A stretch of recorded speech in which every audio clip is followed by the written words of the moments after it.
boa noite, caros cursistas do curso de licenciatura em Educação Física. É uma grande satisfação estar com cada um de vocês aqui, sintam-se cumprimentados, abraçados e abraçadas, e temos temos aí previsto uma noite muito rica, de muita discussão, de muita troca de conhecimento, com base na psicologia da educação. A nossa aula de hoje vai tratar exatamente das características dos processos de ensino e aprendizagem de acordo com os behaviorismos metodológico e radical. Espero que todos já tenham consultado o material didático, o acervo didático que está no AVA, tenham participado do fórum. Vejo que muita gente tem comentado, fico contente com a participação de vocês. Enfim, o AVA é realmente esse ambiente interativo que nos convida a trocar experiências, conhecimentos, porque, afinal de contas, cada um de vocês tem, com certeza, muito a contribuir a partir daquilo que já vivenciou, na condição de estudante, na condição de professor. Então, nós estamos... Vou falar um pouco da nossa dinâmica, Nós vamos ter aqui 2 horas de trabalho, e durante esse período vocês podem colocar as dúvidas, comentários, sempre no chat, tá joia? Em algum momento vai surgir aí uma lista de presença, então convido a todos a entrar no link e assinar a lista já de imediato, tá certo, gente? Diferente da nossa primeira aula, em que nós introduzimos a disciplina, tivemos que trabalhar um pouco sobre as questões do plano de ensino, então deixei as perguntas para após uns 40 minutos, de transcorrido o tempo da aula. Desta vez, vocês podem ficar à vontade para ir colocando as questões, e na medida em que eu for apresentando os slides e comentando, vocês podem fazer perguntas, e aí, se for relativo àquele tema, eu já vou respondendo, tá joia? Com relação às avaliações, certamente vão também surgir algumas questões. Eu já vi que no fórum, no Tira Dúvidas, tem algumas perguntas, e também, enfim, tem chegado algumas questões. A gente vai ter a oportunidade também de estar tratando dessas perguntas aqui, tá bom? Então, gostaria de iniciar colocando um pouco daquilo que nós vimos na semana passada, que foi exatamente sobre a psicanálise e uma introdução à psicologia, introdução à psicologia da educação. É um tema, assim, muito interessante, e vale mencionar que a psicologia vista, na psicanálise, a psicanálise aplicada à educação, ela parte de um ponto de vista no qual o ser humano apresenta características que são dadas pelo psiquismo, ou seja, são internas, certo? E a força do desenvolvimento está exatamente dentro da pessoa, nesse psiquismo que é organizado, em interação com o corpo, que tem um eros, a força do eros, que é a libido, que é entendida como uma força vital, como uma força que leva a pessoa para fora de si, a se interessar pelo outro, a formar-se, a reconhecer-se a partir do olhar da outra pessoa sobre si mesma. Então, a gente tem essa força que é o eros, e de um outro lado, a gente tem também um componente chamado Thanatos, que é um componente relativamente destrutivo, que tende a criar um conflito com o eros. Então, se o eros deseja, ao mesmo tempo ele tem ciúmes, ele quer possuir, ele quer afastar-se desse objeto de desejo, ser independente. Então, é exatamente essa dinâmica que nós vamos vivenciando ao longo do percurso do desenvolvimento psicossexual. O behaviorismo, que é exatamente a abordagem que nós vamos trabalhar hoje, vocês verão que parte de uma outra perspectiva. Antes de falar propriamente de qual é essa perspectiva, eu vou retomar aqui as características da aprendizagem. Segundo um texto que vocês depois podem também acessar, que é intitulado, um livro intitulado A Ciência Psicológica. Então, tem um capítulo que trata da aprendizagem e vai detalhar exatamente o tema da aula de hoje. Ele define a aprendizagem como uma mudança relativamente permanente no comportamento resultante da experiência, que é exatamente essa perspectiva que nós estamos tendo, né? De que a aprendizagem não diz respeito simplesmente a uma absorção de conhecimentos, mas a uma mudança no sujeito como um todo. E essa mudança, ela não é reversível, ela é permanente, ela continua. Uma vez que você aprende, você muda, né, a sua visão de mundo, os seus hábitos, e continua com essa mudança ao longo do tempo. Essa aprendizagem, ela ocorre com um animal. Vejam bem, por que com um animal? E aqui nós já temos uma pincelada na primeira característica dessa perspectiva nova que o behaviorismo introduz na psicologia.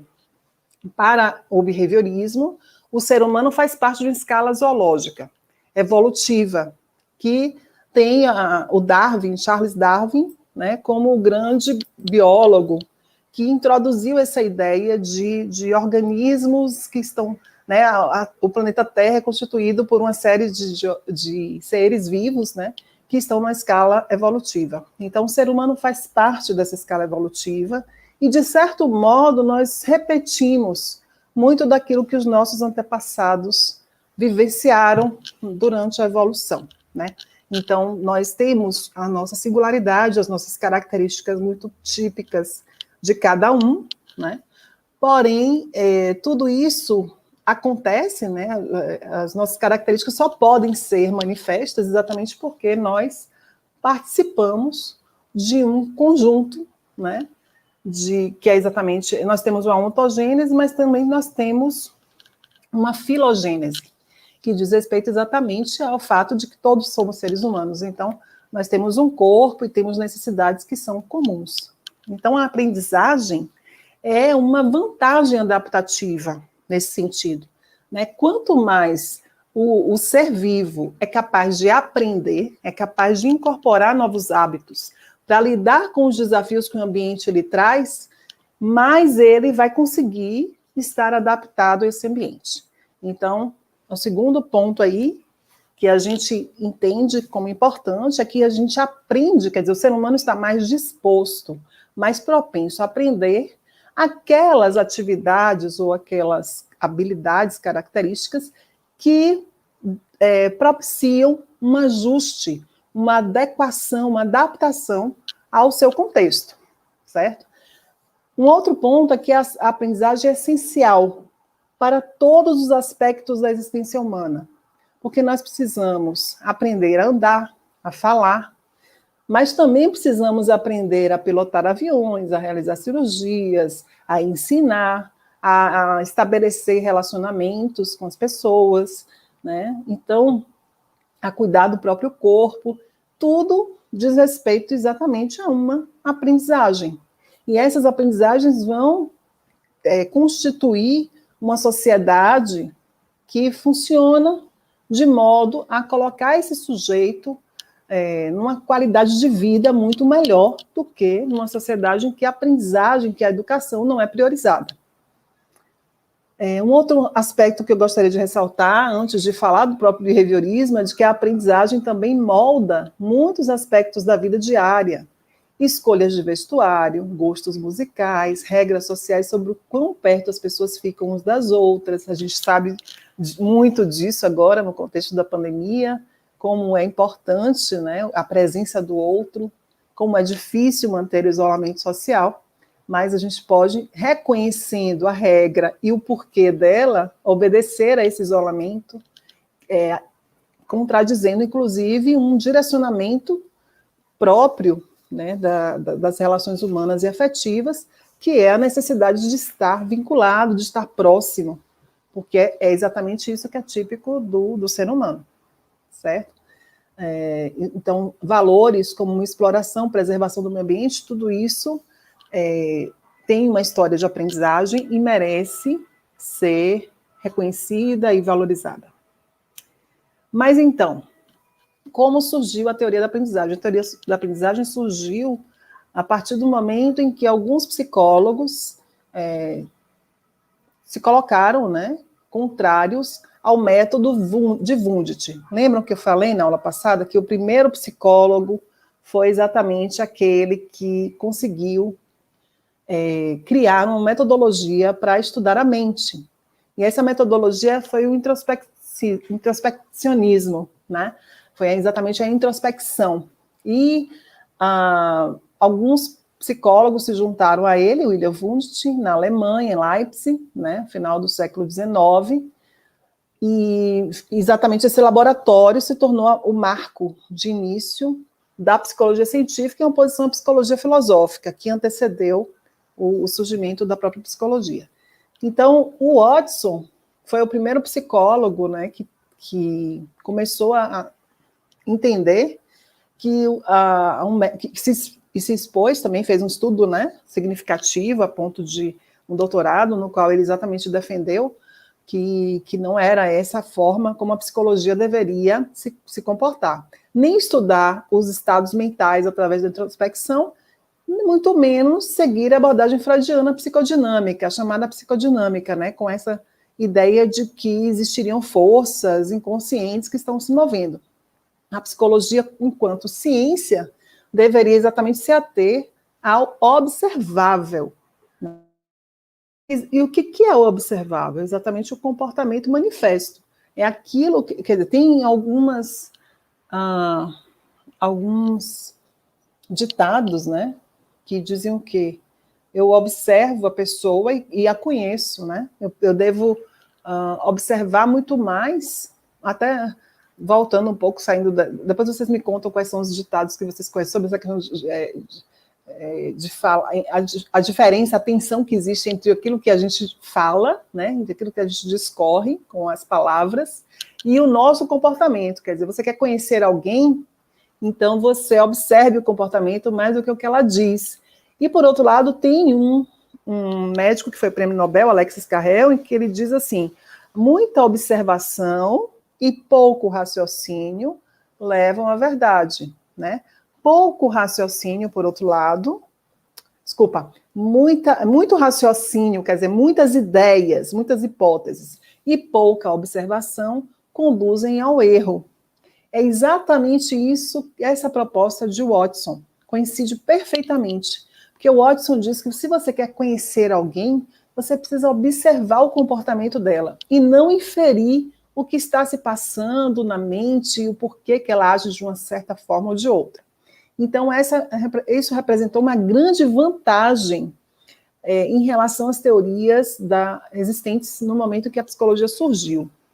E, logo de início, ela foi chamada de teoria da aprendizagem. É por isso que nós estamos trabalhando hoje essa teoria aqui, porque ela vai observar, né, o comportamento a fim de formular leis gerais sobre a forma como a pessoa vai adquirindo novas habilidades. Porque a preocupação era exatamente de descrever como que um sujeito que tem um repertório, digamos assim, que nasce, né, das relações com os pais, na família, no início, na escola, como é que ele chega a se tornar um profissional, a atuar na sociedade de maneira responsável, né, como um professor que é capaz de se organizar, como ele pode desenvolver, como é possível desenvolver essa capacidade dos sujeitos. Então, eles efetuam uma operação que é chamada de reducionismo, né? Há uma redução do comportamento humano àquilo que é observável, então a mente não conta nesse sentido, mesmo que nós tenhamos ideias, elas não são importantes, mas não só isso, é necessário observar organismos mais simples, já que nós estamos numa escala zoológica, evolutiva, então não vamos começar dos comportamentos complexos, mas vamos analisar o comportamento mais simples. A terceira premissa é de que todo comportamento tem uma história, certo? Então, nós precisamos analisar a história de surgimento e desenvolvimento daquela habilidade, daquele comportamento. Essas ideias todas foram muito influenciadas por John Locke. E aí eu retomo ao início da aula que eu falei da perspectiva freudiana como sendo do psiquismo, né, a força do desenvolvimento. Então ele é muito influenciado por autores que vão desenvolvendo as ideias de Platão, o inatismo ou nativismo. Por outro lado, o Watson vai exatamente ser influenciado por John Locke. John Locke é um empirista inglês que, junto com outros teóricos, formulou, a partir de Aristóteles, mas né, nós vimos que está na Grécia Antiga, o princípio de que nós, seres humanos, não trazemos nada ao nascer. Nós somos como tábulas rasas, né, que seriam quadros de cera que não tem nada escrito, mas as experiências vêm, então, marcando essa tábula rasa e configurando as nossas experiências, a nossa personalidade, as nossas habilidades em pensamentos e tudo. Então, com essa ideia, o John Watson vai se deparar com um outro teórico também. Antes de falar dele, vamos colocar esta frase aqui de Watson, quero ver se vocês concordam com isso.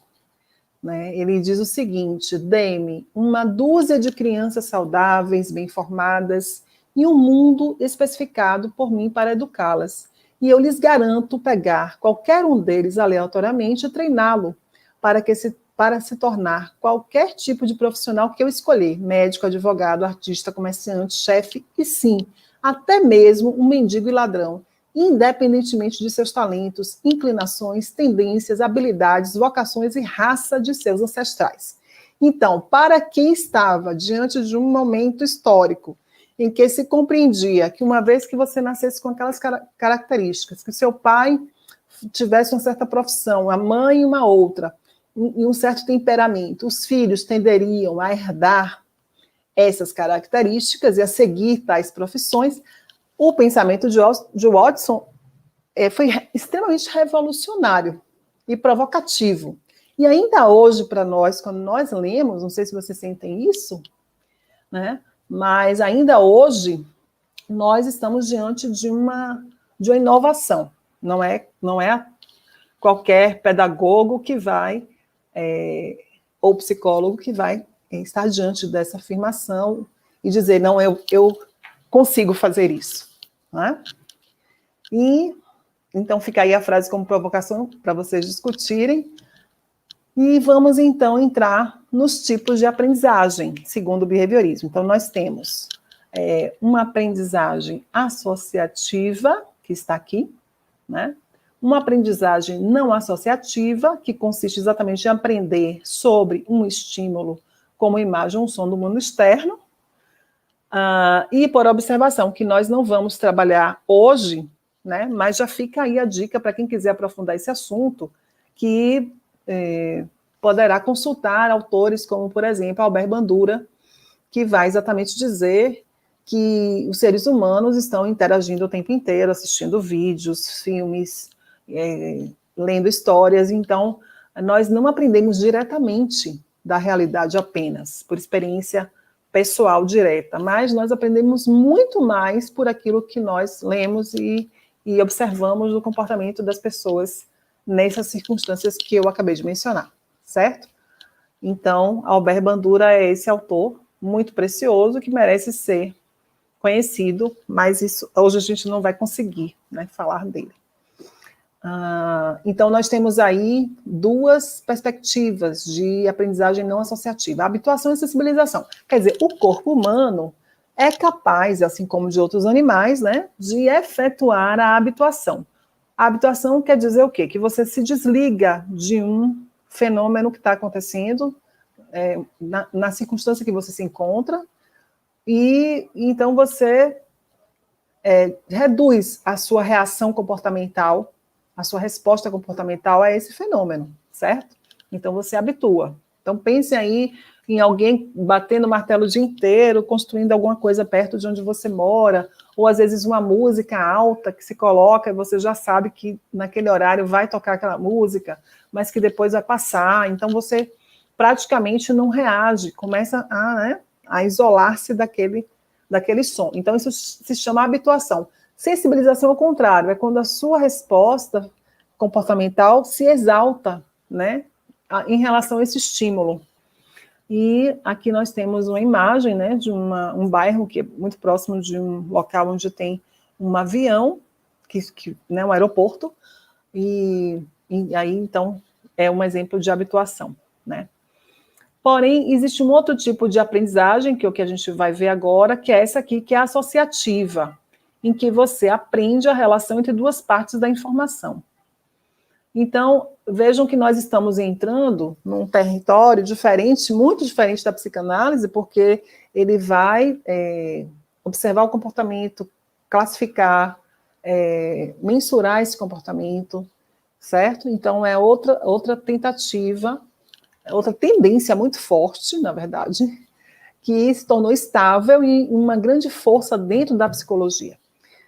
Depois a gente vai, vou passar para vocês agora os conceitos, né? E depois a gente vai poder discutir as implicações dessa perspectiva na educação.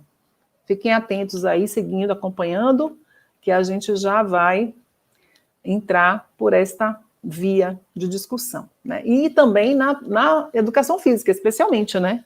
De que maneira esse conhecimento impacta na educação física. Com certeza nós temos consequências. Então, uma forma de estabelecer associações preditivas, quer dizer, eu estou entendendo que este estímulo vai me trazer um outro, né? Como é que a gente estabelece esse tipo de associação? Vejam se vocês conseguem exemplos, por exemplo. Então, já vou começar a dar alguns exemplos de associações preditivas que estão acontecendo no nosso dia a dia. Eu, de manhã cedo, sinto um cheiro, né, de café, de alguma coisa que parece um cuscuz com ovos, alguma coisa, começa assim, né, tapioca, enfim. O que é que vocês gostam? Você sente, né, que o vizinho está preparando aquele alimento. E qual é a reação do seu organismo? É exatamente preparar-se para receber aquele alimento. E você vai em busca dele, mas ele não está aqui, né? Não está aqui nessa casa, ele está no vizinho. Então, você começa a agir em função desse objetivo que você passa a ter, né? Então, a associação preditiva é exatamente isso. Você tem uma sensação, por conta de um estímulo do ambiente, que gera a necessidade de responder a uma necessidade interna que se estabelece. Quando você vai no dentista, vocês já devem ter feito essa experiência, basta ouvir, né, aquele barulhinho que você e sentir o cheiro, né, de menta, enfim, daquele ambiente, que você já começa a prever o que a pessoa está sentindo, o tipo de dor que ela está sentindo, enfim. E isso, às vezes, leva as pessoas a evitarem ir ao dentista. Então, quer dizer que aquele sinal lhe prediz uma consequência, que pode ser uma consequência boa, porque você pode ter um alívio muito grande, né, de uma dor que te leva ao dentista, ou você pode ter uma prevenção de um problema futuro, porque você agiu antes, né, foi ao dentista, mas isso te causa uma reação, certo? Então, o nome, né, que o Watson deu a esse tipo de reação do organismo foi exatamente condicionamento clássico, ou condicionamento pavloviano, ou condicionamento respondente, são sinônimos. Então, vamos lá, nesse tipo, né, de condicionamento, o estímulo neutro induz uma resposta porque foi associado a um estímulo que já produz tal resposta.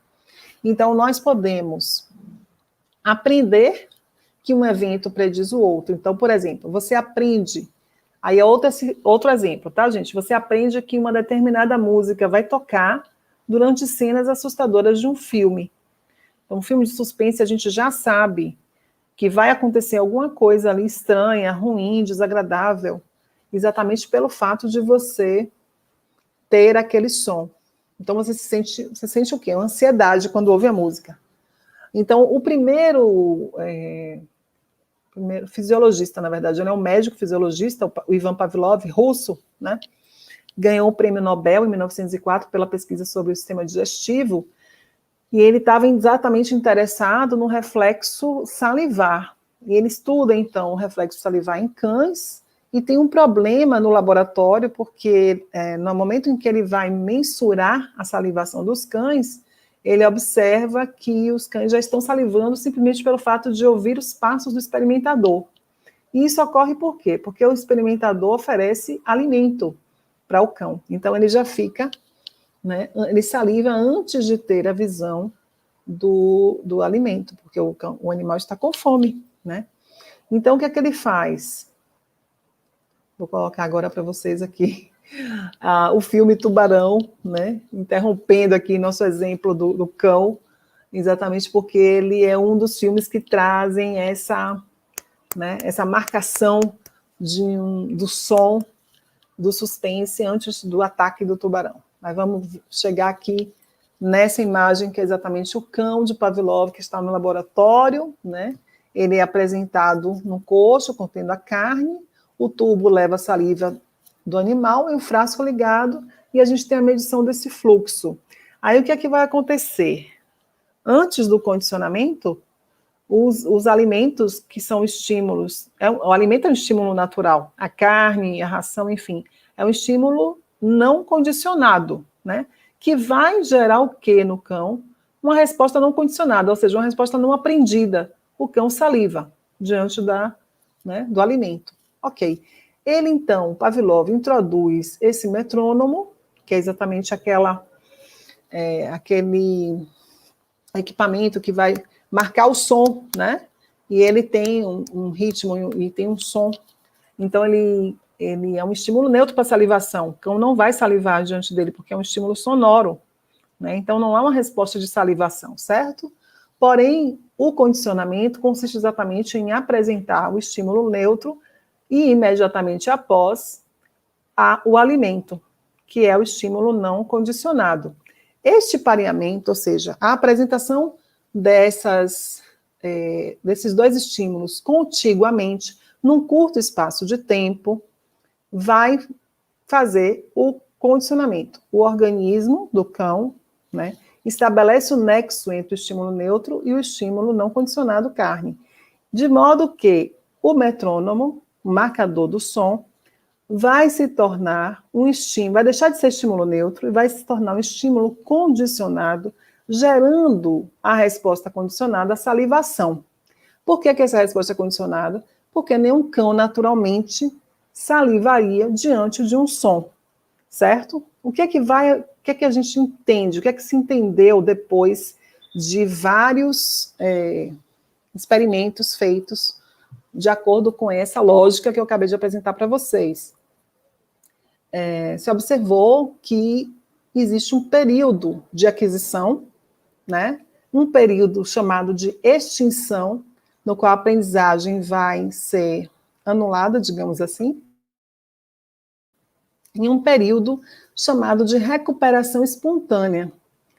Então, vejam que o tempo, a contiguidade, a proximidade entre os estímulos é fundamental para que se estabeleça cada um desses processos, que são relativos à aprendizagem. Então, durante a aquisição, os pareamentos do estímulo condicionado e do estímulo não condicionado levam a uma aprendizagem aumentada. Como resultado, o estímulo condicionado pode produzir a resposta condicionada. Se o estímulo condicionado for apresentado sem a carne, né, sem o estímulo incondicionado ou não condicionado, a resposta condicionada deixa de acontecer, ela se extingue. Porque imagina que o cão fica lá na expectativa, né, ouve o som, mas não tem o reforço. Então, tem um determinado momento em que ele não vai mais salivar diante do som. Mais tarde, se o estímulo condicionado for apresentado sozinho, ele pode produzir uma resposta fraca, conhecida como recuperação espontânea. Mas a resposta tende a se extinguir se o estímulo condicionado não for reforçado, né, pela carne. Reforçado é um tema, uma palavra que eu estou usando agora, mas que o Watson não utilizou, certo? E isso faz sentido, faz muito sentido para o próximo teórico, que foi exatamente o Skinner. Vamos ver aqui como foi o percurso pelo qual o Skinner chegou. Antes, a gente vai tratar um pouco, né, das implicações do condicionamento clássico para a nossa vida.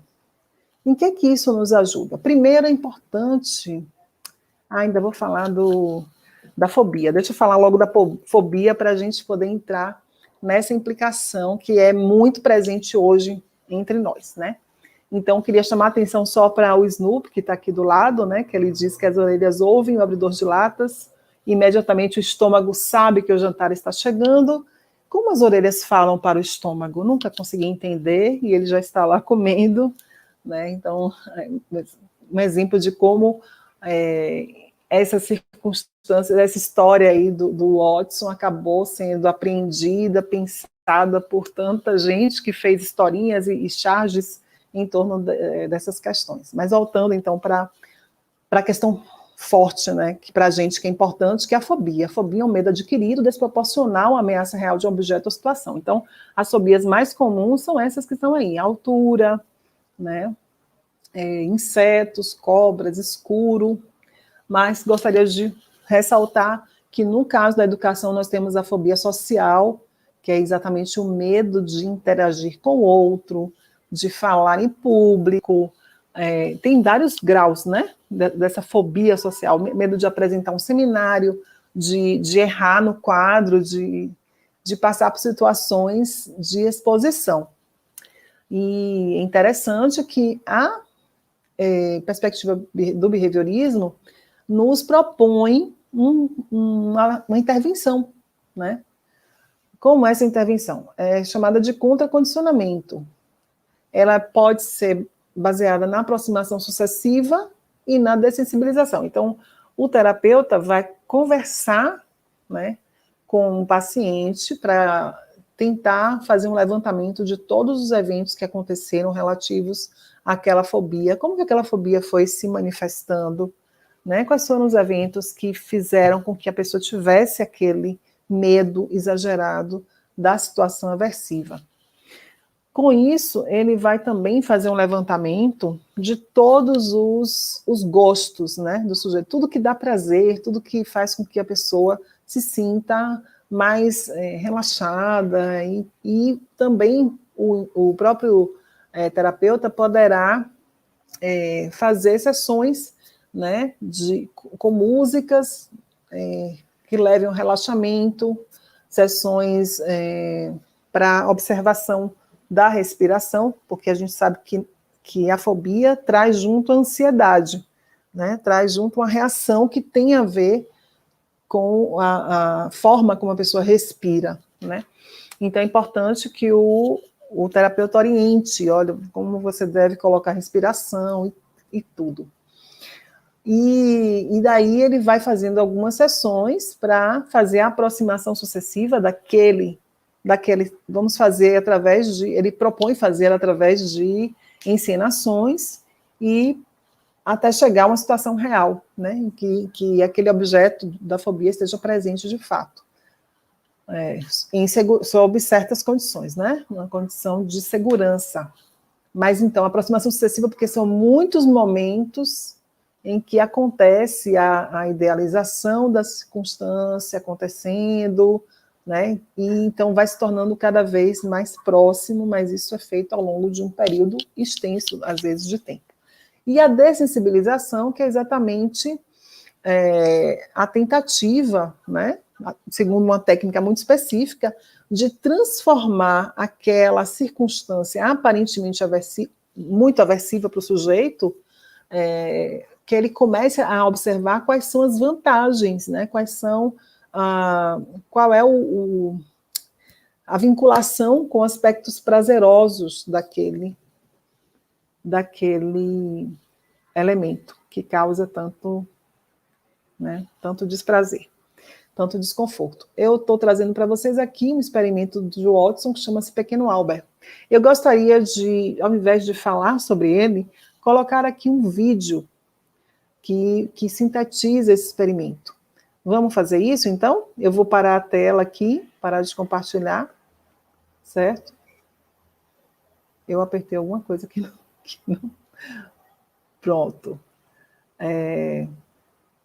Vou começar, então, a compartilhar aqui o vídeo. Deixa eu só localizá-lo, para que a gente possa... Então, o vídeo sobre o cão de Pavlov, vocês têm no AVA, tá? Eu não vou nem reproduzi-lo aqui, mas é importante que vocês assistam, quem não assistiu ainda, exatamente para apreender essa lógica do estímulo condicionado, do estímulo incondicionado, né? Isso é muito importante. Mas agora a gente vai, então, passar para...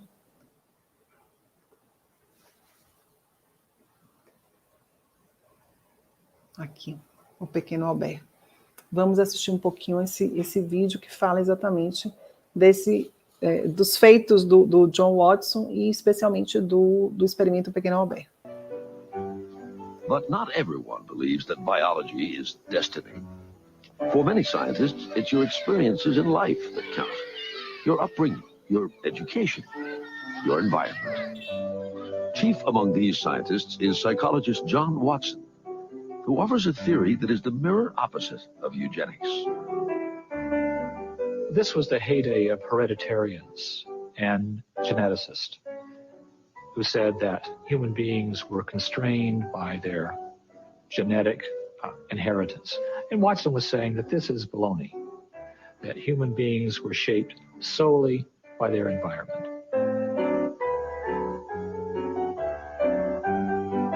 Over the years, Watson studies the behavior of babies, hundreds of them. To Watson, we arrive in the world a blank slate, tabula rasa. Nearly everything is learned, even things we think are instinctual, like fear. To prove that environment is more powerful than genetics, Watson designs an experiment for an infant known as Little Albert. He's so confident, he films it for posterity.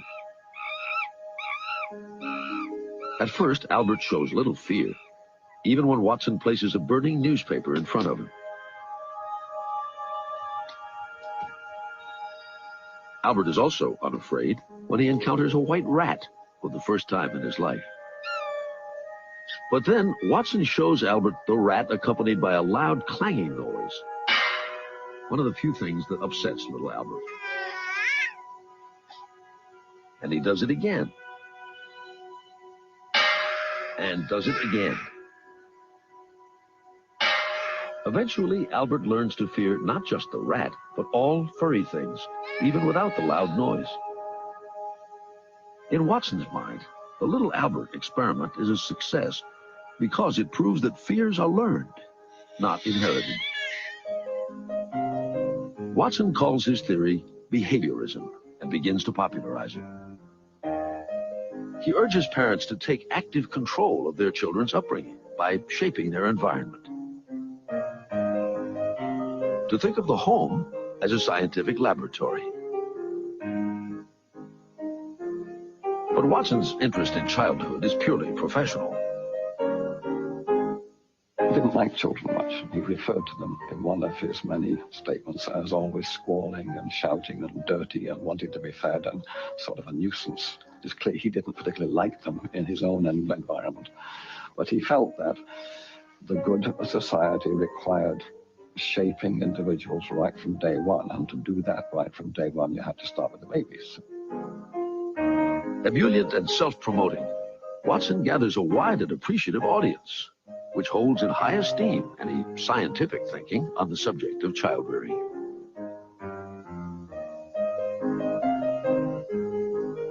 Science was increasingly important in the popular mindset. If science said something, if scientists tested, if scientists experimented, well, then it must be so. But the appeal of behaviorism runs deeper. Its egalitarian philosophy and outlook seems to reflect the very spirit of democracy. Watson was the voice of the American dream. And the American dream was that this is the land of opportunity. You can become what you would like to be, even if you're not there yet. And at least if you don't do it in your lifetime, this is the land in which your children can do it.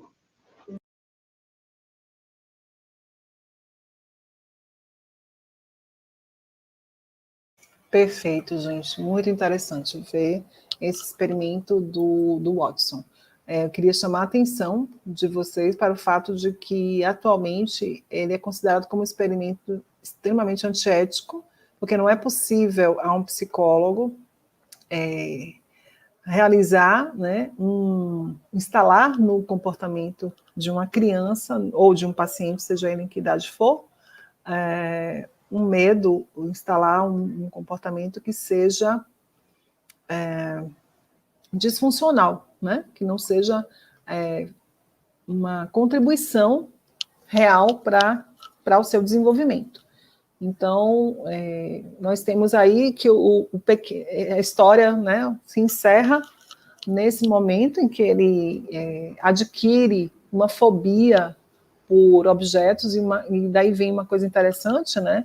É que todo comportamento aprendido ele sofre o que ele chama de generalização. O que é a generalização? É a passagem, né, desse comportamento para outros objetos que tenham mais ou menos uma característica similar àquela que originou o comportamento disfuncional. Então, no caso desse bebê, ele desenvolveu a fobia por objetos, né, interessantes para crianças. Então, ele passou a rejeitar todos os objetos e também se tornou uma criança mais irritadiça. Os pais tiraram o pequeno Albert do estudo e o Watson não fez, né, não reverteu essa condição instalada nele, certo?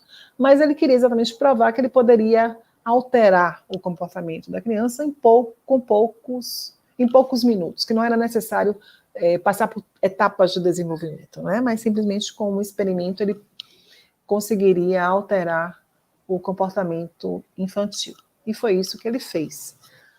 Aqui nós temos as imagens do Albert junto com o experimentador e a sua assistente. Então, eu mencionei em um determinado momento que a contribuição de Watson estaria muito presente ainda entre nós, né, exatamente no marketing, quando nós, nos filmes e em várias circunstâncias que nós detalhamos aqui, né, nos exemplos que nós demos, nós observamos que existe, de fato, um pareamento, né, de estímulos que visa exatamente despertar, eliciar comportamentos e necessidades que muitas vezes não estão presentes no início dessa exposição. Então, é importante a gente saber que o corpo humano reage exatamente a esses estímulos, certo? E que isso tem um impacto importante para o comportamento. Aí vamos passar agora para o Skinner. Skinner vai dizer o seguinte: o Watson está correto, porém tem um detalhe. O cão saliva diante do som exatamente porque ele recebe a carne. Mas quando ele deixa de receber a carne, aquela salivação diante do som passa a se extinguir, ela vai desaparecendo.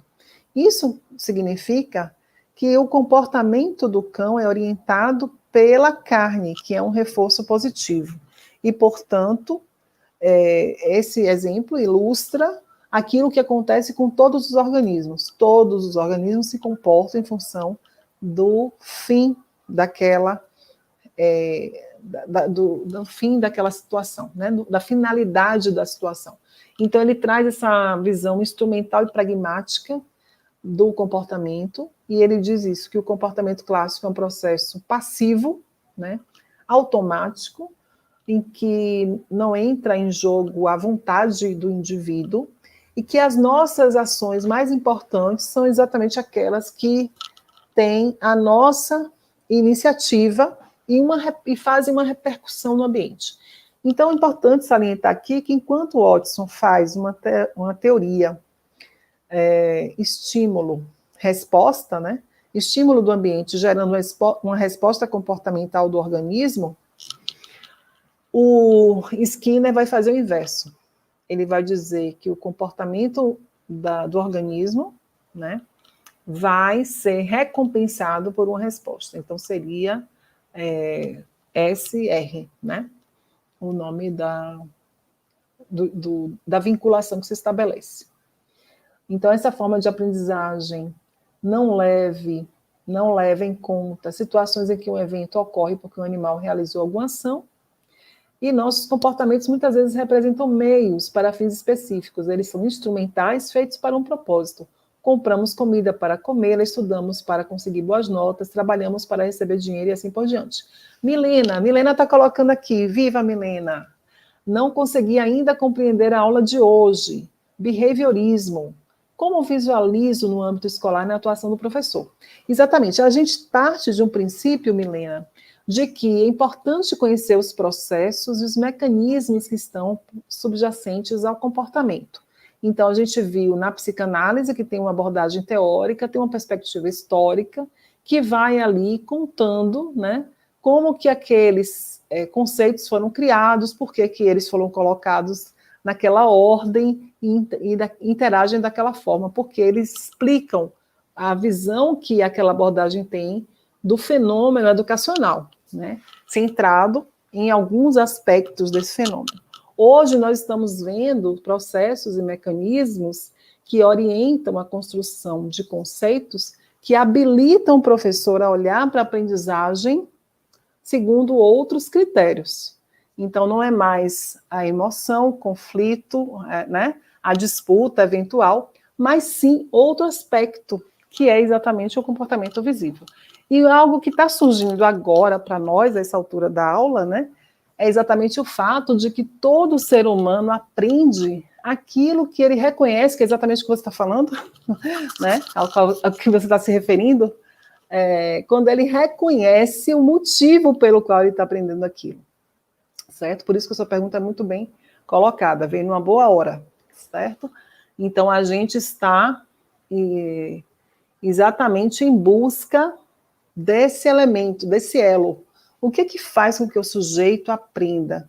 Por que ele investe? Por que o sujeito humano, a pessoa, investe tempo, dedicação a estar diante de um professor, a ler um texto, a realizar uma atividade, e de que maneira o professor pode organizar essa situação de aprendizagem para que o estudante se torne mais vinculado, mais atraído pela aprendizagem, né? Então, é exatamente isso que ele está colocando. Ele vai dizer que os sujeitos operam sobre seus ambientes para produzir efeito. Então, o condicionamento, na verdade, o que a gente tem que fazer, né, o que o Skinner propõe, é realizar um condicionamento operante, que é o processo de aprendizagem no qual as consequências da ação determinam a probabilidade dela ser repetida. Assim, no condicionamento operante, o ser humano ou animal faz associações entre eventos que pode controlar. Aí vamos aqui passar para essa imagem da caixa de Thorndike, né? Ele desenvolveu uma teoria geral da aprendizagem de acordo com essa lei do efeito. Então, ele coloca um gato na caixa e o gato vai fazer o quê? Vai clicar na alavanca. E essa alavanca vai, então, né, possibilitar a liberação do gato. O gato é um animal que, aparentemente, né, no laboratório, não aprenderia tanto, mas foi exatamente através dessa experiência que o Thorndike chegou a essa conclusão, que foi fundamental para o Skinner, né? Ele diz isso, que todo comportamento que leva a um estado satisfatório de eventos, quer dizer, que leva à liberdade, que leva à beleza, né, à satisfação, isso vai tender a ocorrer novamente. E todo comportamento que leva a um estado irritante de eventos tem uma menor probabilidade de acontecer. Então, se este gato, ao invés de ser libertado, se ele fosse confinado, né, se ele fosse, não sei, caísse talvez uma água, né, nele, alguma coisa que fosse aversiva para o gato, ele certamente deixaria de clicar na alavanca, né? Então, com base nesse princípio de que todo organismo humano, todo organismo animal e humano, portanto, estabelece uma conexão entre o evento que está acontecendo na circunstância e o gesto que ele realizou e a consequência desse gesto, então ele formula essa teoria de que nós estamos sempre diante de eventos que trazem reforço, né? Um reforçador é o quê? Um estímulo que ocorre depois de uma resposta e que aumenta a probabilidade dessa resposta acontecer novamente.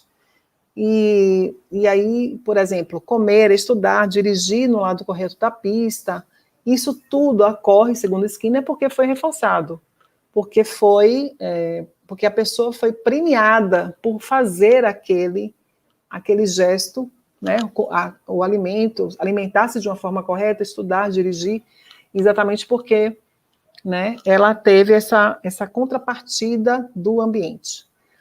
E para avaliar esse condicionamento, ele desenvolve aqui um estudo, que é numa gaiola, né, ele coloca um rato numa gaiola esse rato está, né, faminto e com sede, e ele vai recebendo aqui o alimento à medida em que ele clica na barra, né?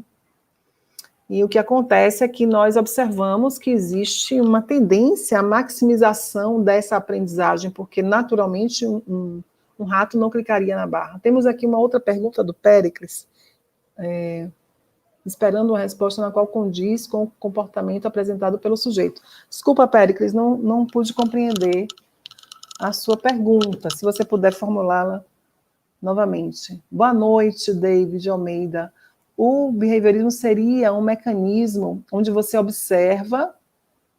me perdoe, eu estava em outra tela, não consegui... onde você observa o indivíduo, e com essas observações você lança um estímulo, perfeito. Tem mais uma parte... um estímulo esperando uma resposta na qual condiz com o comportamento apresentado pelo sujeito.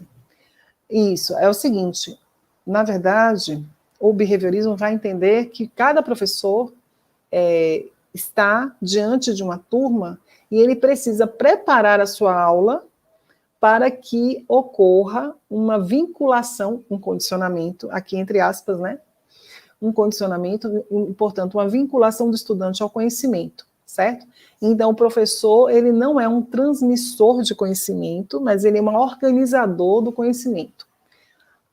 Nós estamos aqui ultrapassando a aula para o final, mas não tem problema, tá?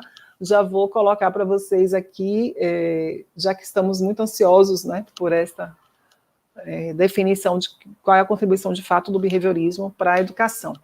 Então, a primeira contribuição são exatamente todos esses conjuntos, né, de ideias que vêm de diferentes autores. Então, você tem o Pavlov, que nos traz aquela visão de educação como condicionamento.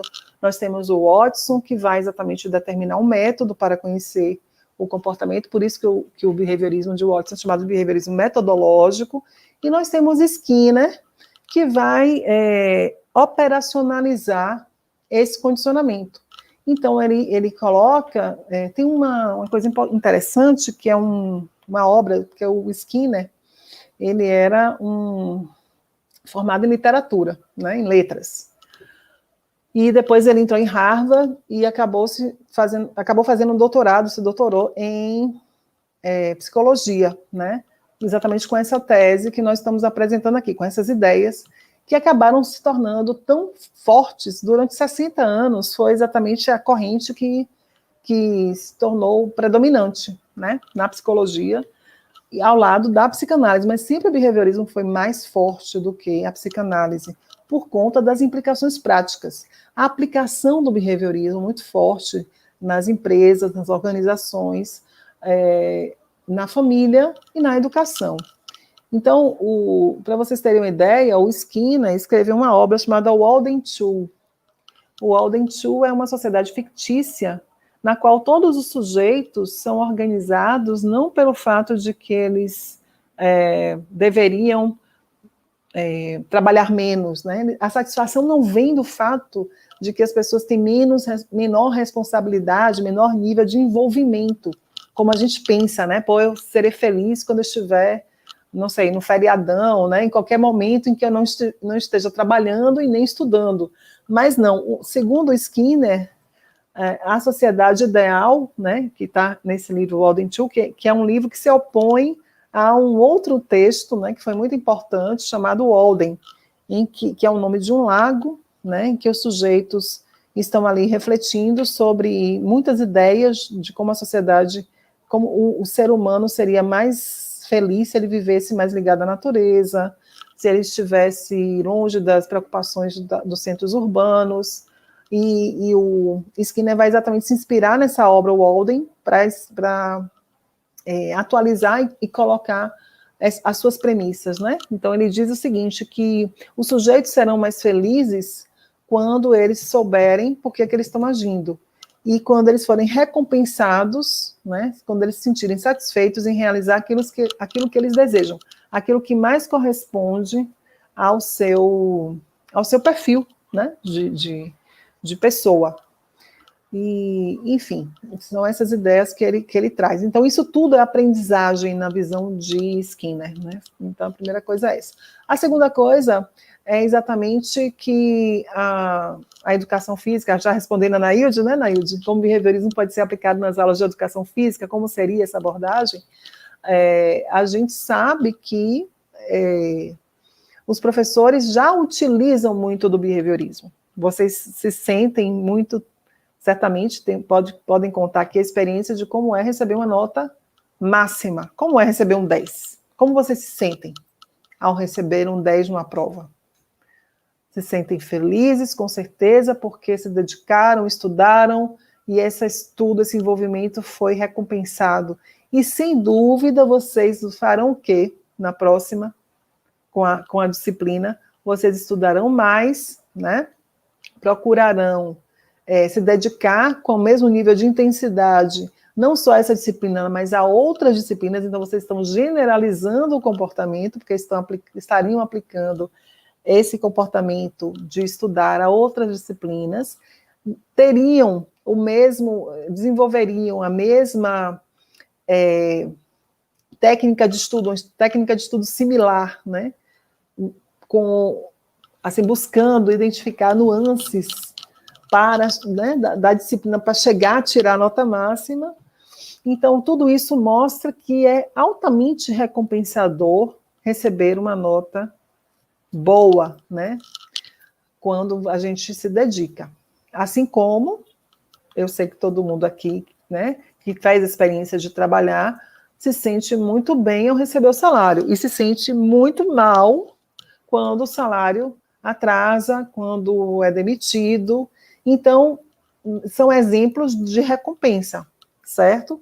O behaviorismo, Reinaldo, o behaviorismo é aplicado na educação como uma forma de recompensa? Exatamente. Então, toda a educação que nós temos hoje, da maneira como ela está implementada, ela tem uma inspiração behaviorista. Ela não é exclusivamente behaviorista, mas a definição de séries, né, de séries escolares, primeiro ano, segundo ano, terceiro ano, vinculado a idades, ela possibilita exatamente o fato de que uma coordenação pedagógica, assim como um plano nacional de educação, que vem, né, orientado do Ministério da Educação, preveja, né, todo o conteúdo que será trabalhado por série. E esse conteúdo vai do mais complexo ao mais simples? Ao contrário, vai do mais simples ao mais complexo, né? Em séries que vão graduando essa imersão do sujeito nos conteúdos, e essas séries são intercaladas por aprovação. Então, você só passa para um novo nível se você tiver alcançado o mérito, né? Se você tiver alcançado a nota necessária para passar. Assim como, por sua vez, cada disciplina tem um sistema de avaliação em que você faz diversas atividades e você, cada vez mais, à medida que você se sente conhecendo, dominando a disciplina, tirando notas boas, recebendo feedback positivo, né, você vai se sentindo confiante para chegar nesse nível de ser aprovado. Então, o behaviorismo é altamente aplicado na educação, no marketing, na organização do trabalho, porque nós temos, afinal de contas, uma série de premiações para além do próprio salário, pelo fato de que nós trabalhamos. Uma outra forma por exemplo, a formação de grupos que realizam um trabalho conjunto e que ganham, né? Aí vamos pensar no trabalho mesmo, né? São recompensados à medida em que realizam outra atividade, ganham por empreitada, né, e não por tempo de trabalho, não por semana de trabalho. Então, tudo isso vai fazer com que o sujeito, o trabalhador, se engaje mais ou menos naquela atividade. Se você faz um contrato, né, semanal, certamente o trabalhador tende a se manter mais tempo vinculado e realizando a atividade com menos intensidade, né? Do que se você fizesse um contrato de um funcionário, né, por empreitada. Então, você vai, à medida por produtividade, não estou usando o termo empreitada, mas, na verdade, por produtividade. Então, na medida em que você produz, você recebe. Então, isso maximiza a atividade a produtividade do seu funcionário, né? Eu não estou falando de direitos trabalhistas aqui, né? Eu estou falando de princípios que regem o comportamento humano, exatamente porque a gente sabe, a gente reconhece que o organismo, né, que a pessoa vai se organizando para obter, para maximizar os ganhos e minimizar a perda e tudo que é adverso, né, tudo que não é funcional. Certo, gente? Então, não sei se respondo de maneira completa ainda as perguntas de vocês, porque ainda temos aí um bom... Não falta muito para concluir, né? Mas nós temos ainda um caminho a seguir para a gente completar essa visão do condicionamento. Então, a gente tem aqui, por exemplo, a modelagem, que é exatamente a técnica que o Skinner produziu para ensinar novas habilidades, né? Como é que você faz? Você vai reforçando passo a passo o comportamento que você deseja que seja aprendido. Então, você vai mesclando elogios, você pode fazer, à medida em que o sujeito vence algumas etapas, você pode dar fichas, e no final essas fichas são trocadas por um brinde, por uma recompensa, ou por nota, né? A gente sabe que isso acontece, né? Eles chamam de modelagem. Vou passar para vocês, então, um vídeo aqui que fala da modelagem, tá? Que aí fica mais claro. Vamos assistir, então? Vou compartilhar aqui, tá joia? Mas que bom que vocês estão, então, fazendo essas questões, porque a gente vai atualizando aqui as ideias, né? E tornando mais claro aquilo que tem que ser colocado. Eu gosto muito. Vamos assistir aqui e outras perguntas com certeza vão surgir.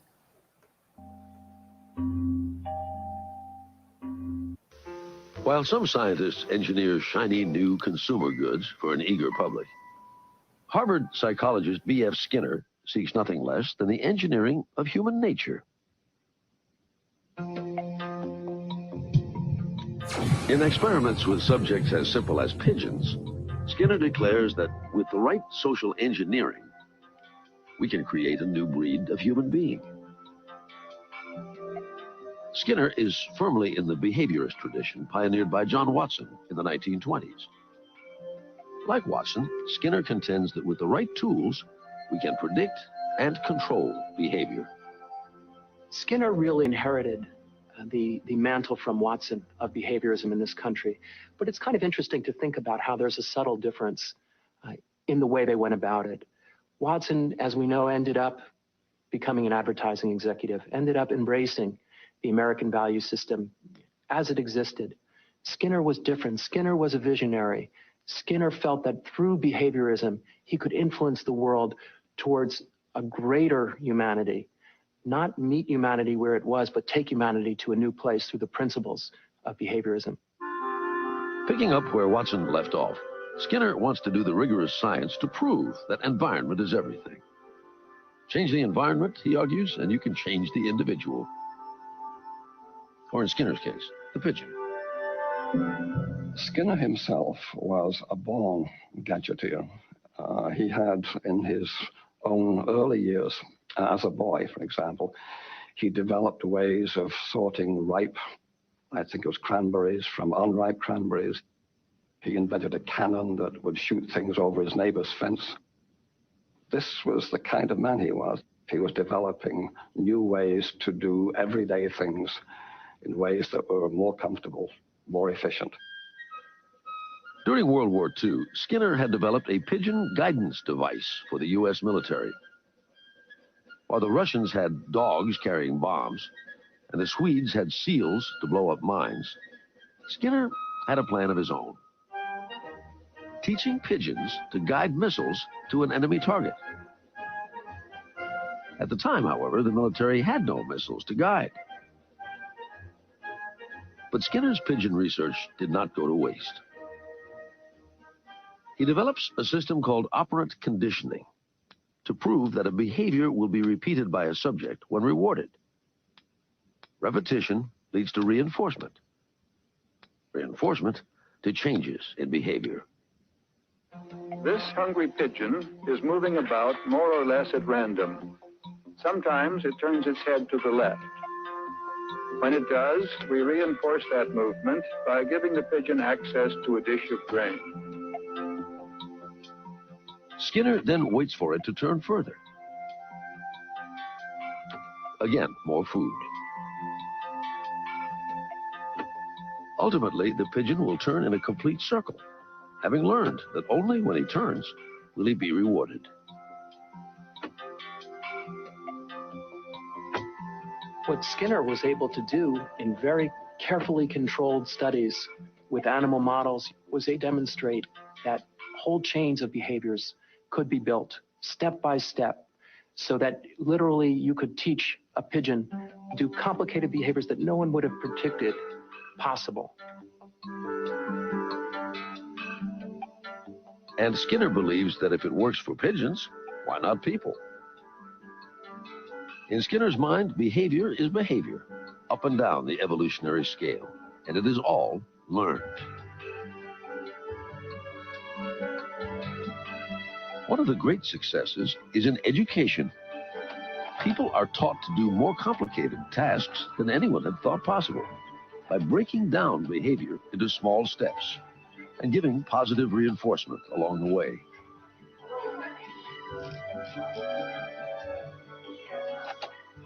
The essence of Skinner's work was that we could manipulate the environment in ways that would permit us to produce any kind of behavior that we wished, and we could develop individuals in ways that made every possible future open to them.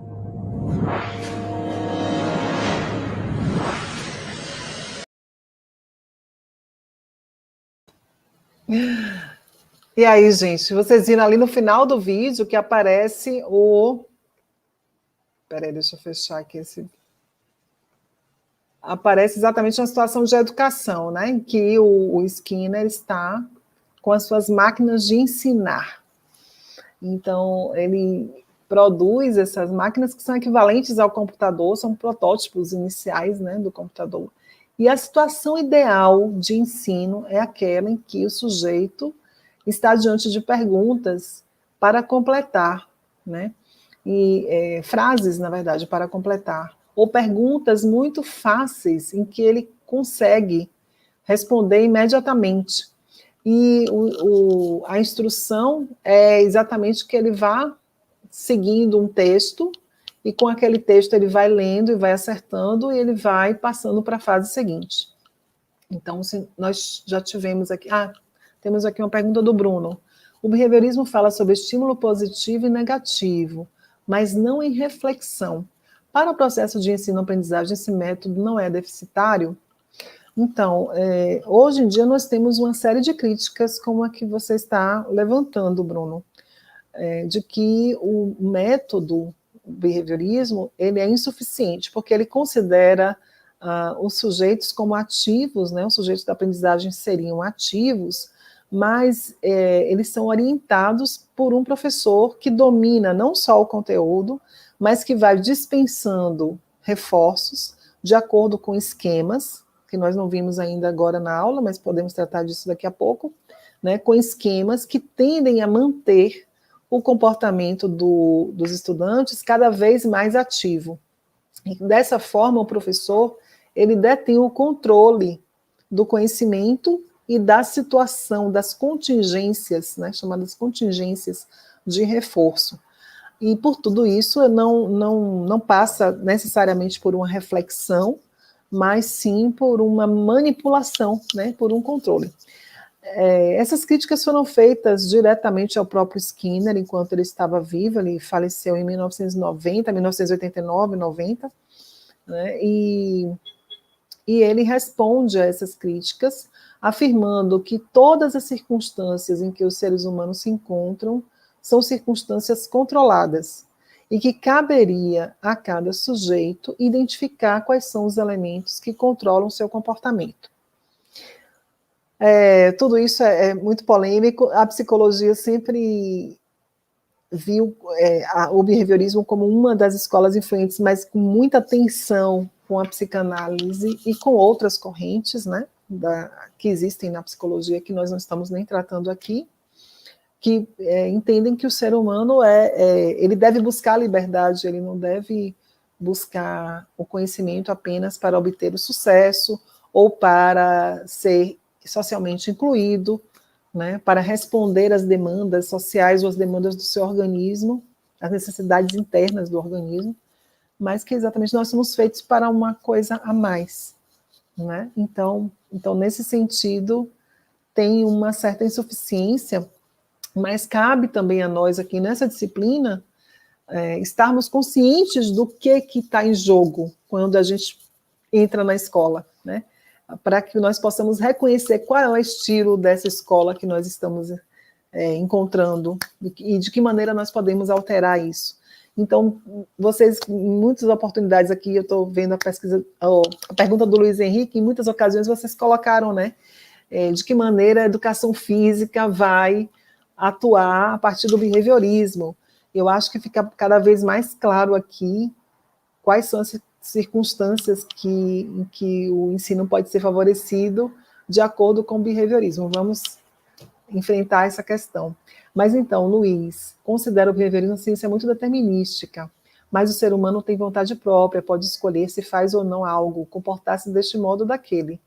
Então, posso comentar isso, porque é outra questão que o próprio Skinner responde, né, tem uma entrevista dele muito interessante, já idoso, mas muito lúcido. Tem uma conferência que ele faz na universidade, bastante idoso, é uma das últimas, que está disponível, e tem uma entrevista também, né, que a ATA tem aquela coleção grande dos educadores, e uma delas é dedicada ao behaviorismo. Então, eles recuperam algumas falas do próprio Skinner.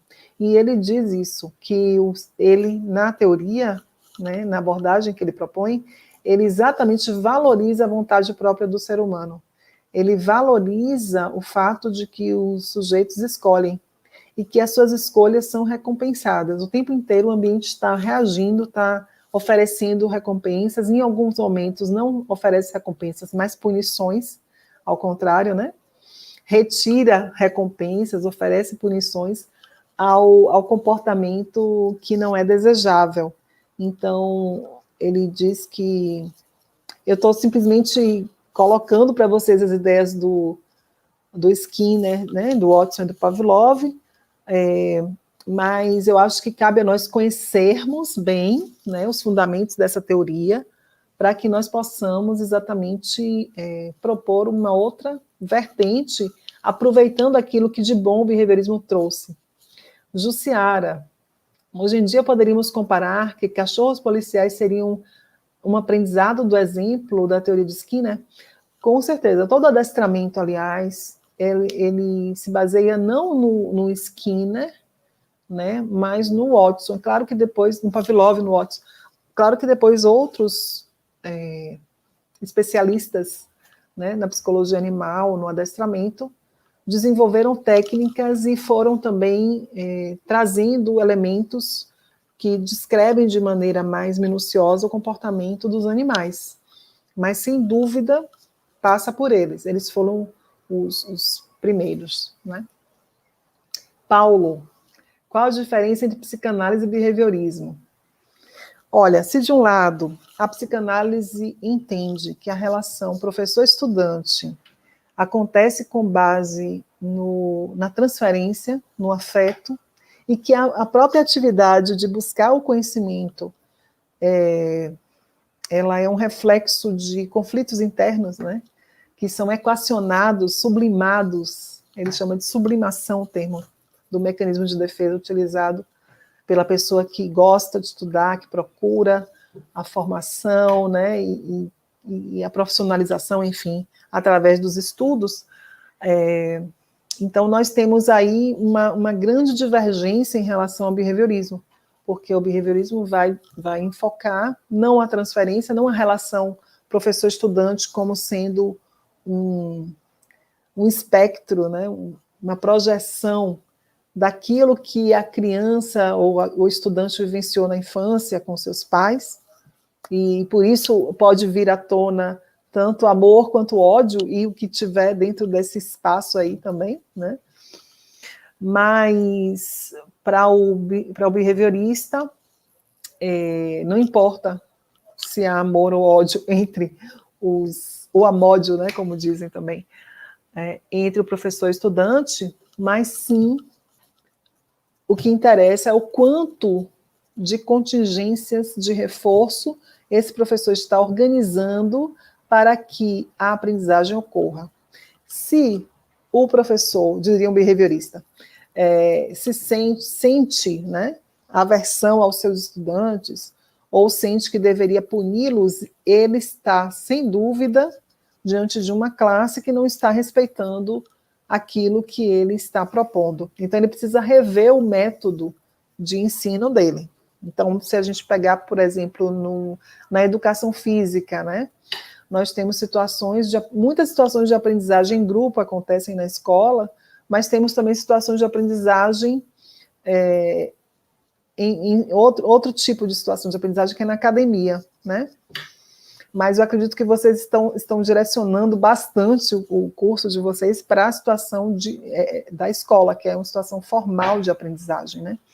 E o que acontece nas escolas? Exatamente, você precisa estar ali orientando os estudantes, oferecendo estimulação para que eles desenvolvam todos suas capacidades, suas habilidades, né?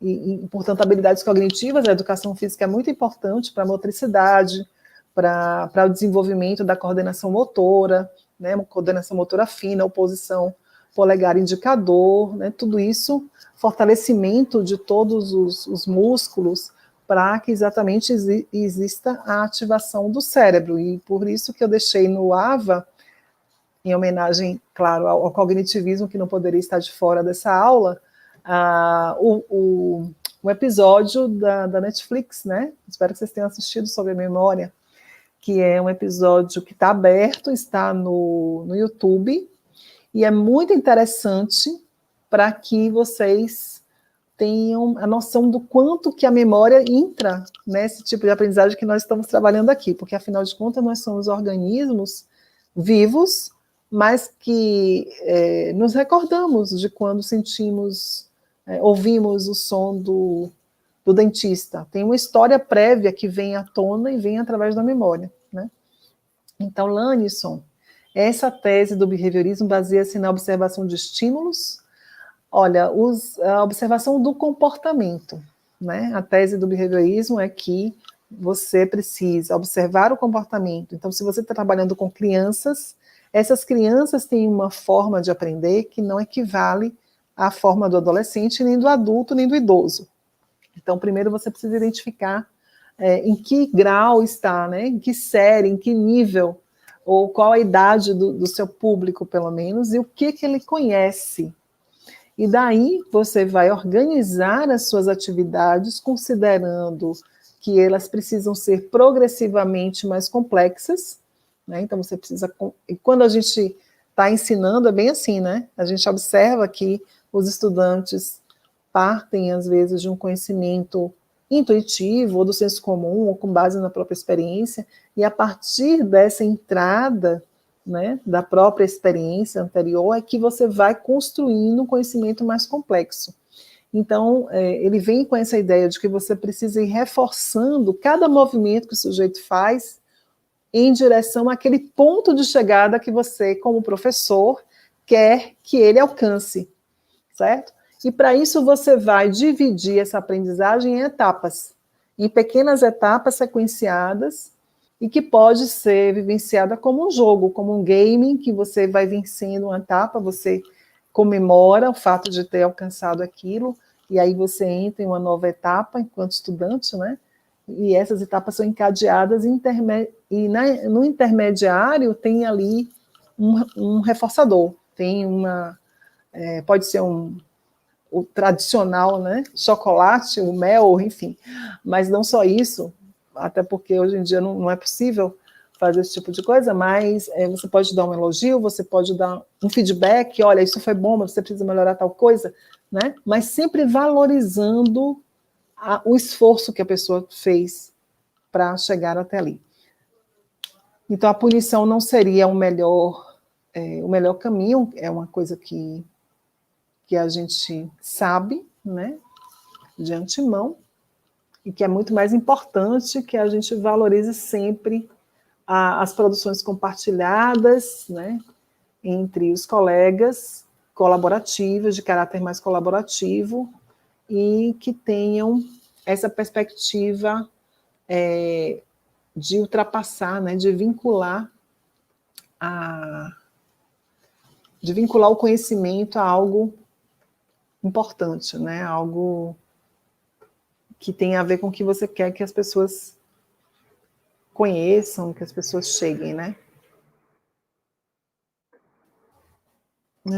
Bom, queria falar um pouquinho sobre a punição, voltando um pouco ao slide, né, para a gente poder seguir em direção ao final. É muito interessante quando o Skinner fala da punição, ele é totalmente contra. E às vezes, em algumas situações, a gente ouve alguém comentar que o behaviorista, por ser controlador, né, por atuar com base na análise do comportamento, identificando os elementos que controlam e, portanto, que reforçam o comportamento, ele vai e condiciona esse comportamento, ele seria baseado totalmente na punição. Isso não é verdade, né? Porque a punição, segundo Skinner, leva a reações emocionais negativas.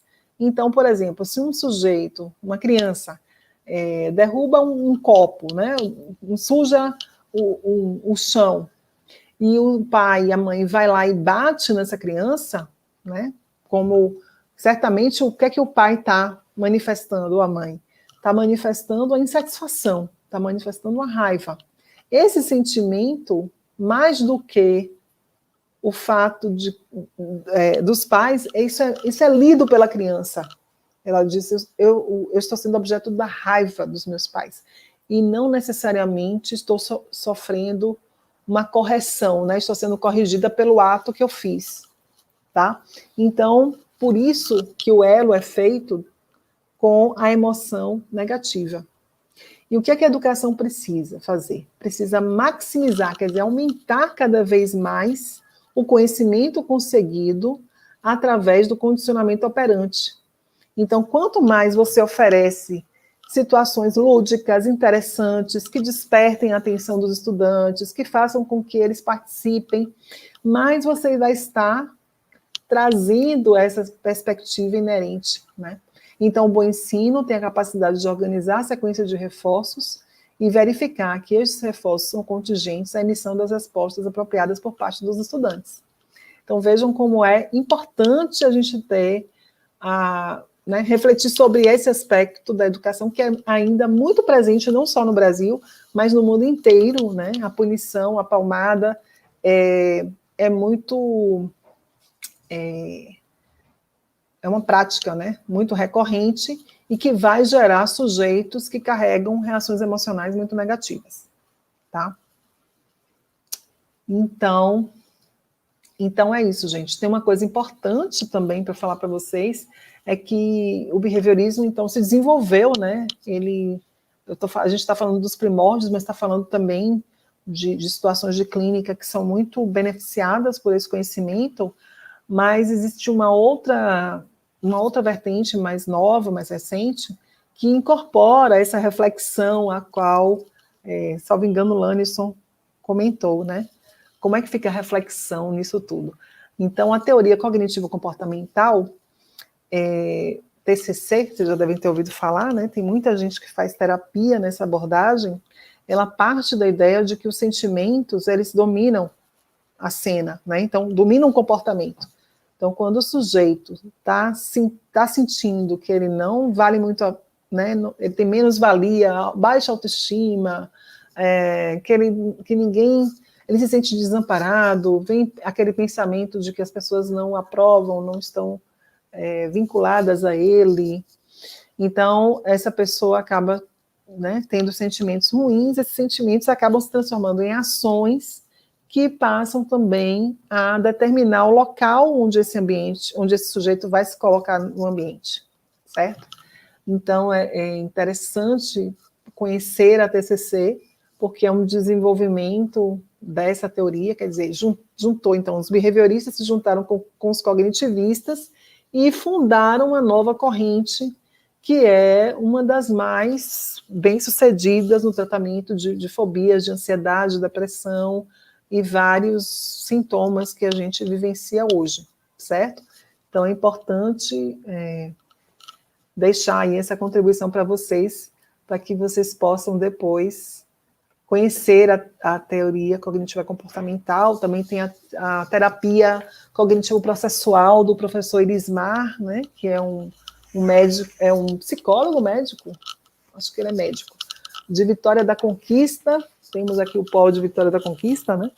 Ele é original de Vitória da Conquista, mas é um professor da universidade que atua em vários países também, né? Divulgando, não só divulgando, publicando, fazendo pesquisa sobre essa terapia, essa teoria, essa abordagem, enfim, que foi inaugurada por ele e que é chamada exatamente de cognitivo processual. Então, vejam quanta coisa boa a gente tem sendo desenvolvida aqui, tão perto de nós, né? E nós não conhecemos muitas vezes e passamos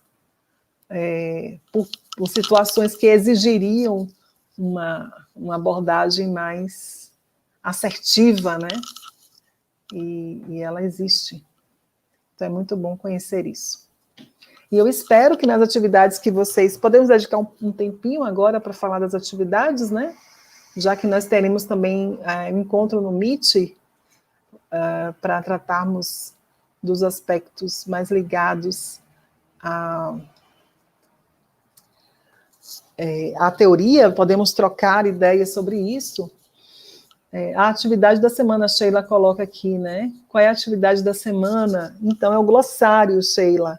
O que é o glossário? O glossário é um dicionário, é um outro nome para um dicionário, né? Então, vocês vão compor. Vocês viram quantos termos nós temos aqui, vocês nem suportaram que eu falasse todos aqui, que eu mencionasse todos, né?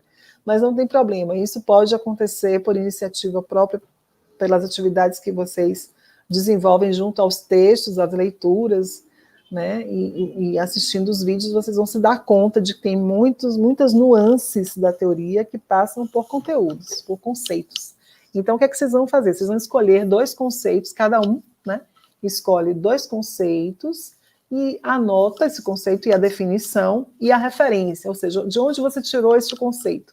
E ele deve estar, com certeza, nos textos que eu disponibilizei no AVA, certo? E nos vídeos também, vocês podem consultar os vídeos para verificar os conceitos. Então, vocês pegam aqueles 2 conceitos que vocês acham importante, interessante, e colocam lá no glossário, tá? Muita gente já fez isso, eu vi que tem gente que já colocou lá. E é assim mesmo, como vocês fizeram. Tem gente que anexou vídeo, é bem legal, né? Colocar algo interativo, mas claro, sempre ao lado do conceito e da definição, tá? É simplesmente isso. Essa atividade vale 1 ponto, então cada conceito meio ponto. Nós temos um barema para esses conceitos, tá certo, gente? E na próxima semana que nós teremos um questionário, né? Mas então, por enquanto, é isso aí, uma atividade muito simples e muito tranquila. Depois a turma toda vai ter um dicionário, né? Um dicionário que vai ficar disponível para vocês podem imprimir, baixar e tudo mais. Nailde, porque os livros estão sendo disponibilizados na forma online, não facilita a leitura e nem baixar o arquivo. Então, tem alguns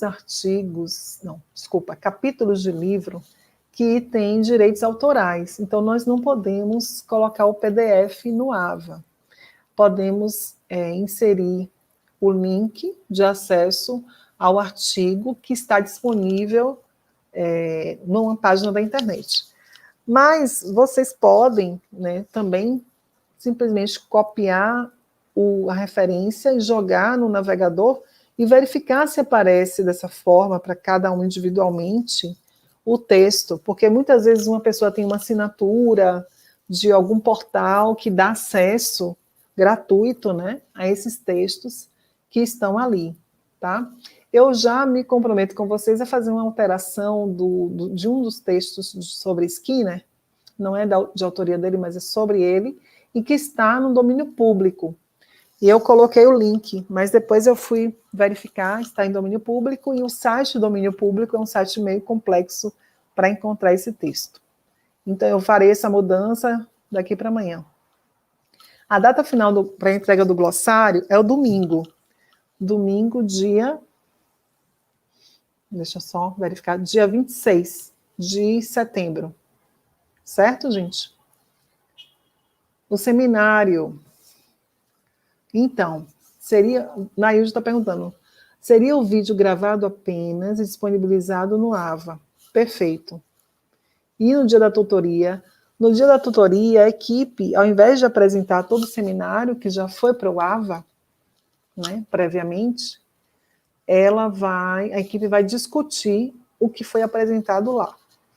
Esse é um exercício muito interessante que vocês vão, sem dúvida, adorar, porque eu tenho feito com as minhas turmas, depois que nós começamos as aulas assíncronas e síncronas, né, aulas online, e de fato, no dia do seminário, ficava muito extenso, muita falação, né, muita coisa, e aconteciam às vezes imprevistos que tornavam o seminário um momento dramático.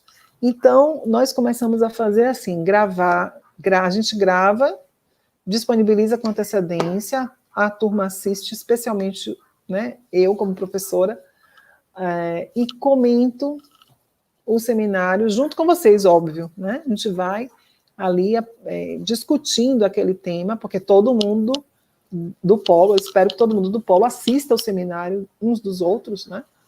Para que vocês possam ir discutindo este seminário na aula com os tutores. É isso. Luciana. Qual a minha abordagem de trabalho? Boa pergunta, Luciana. Obrigada por perguntar isso. Eu trabalhei durante um período anterior a meu ingresso no Instituto Federal numa clínica que se chamava COF, que é o Centro de Alimentação Familiar, que era vinculado a uma empresa italiana que veio exatamente com o intuito de implementar consultórios familiares.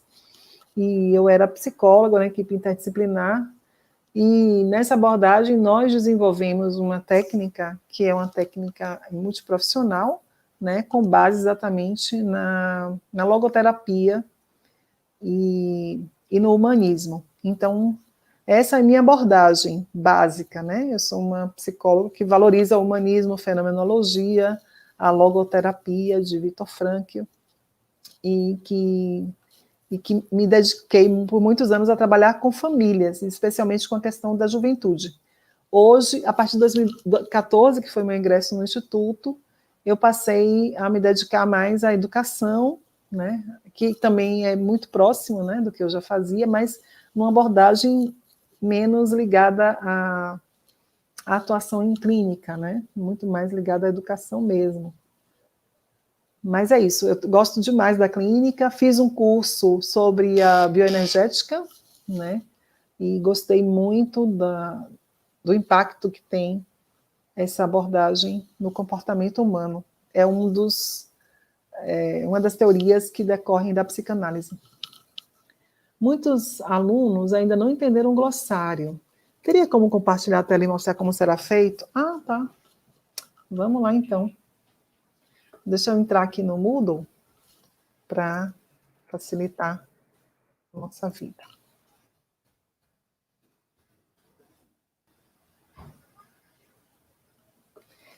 Gente, essa aula é muito produtiva, né? A gente vai tirando dúvidas aqui e chegando a definir várias coisas, assim que é bom. Olha aí, gente, o link de acesso ao formulário de frequência. Acessem agora para confirmar a presença, isso é importantíssimo.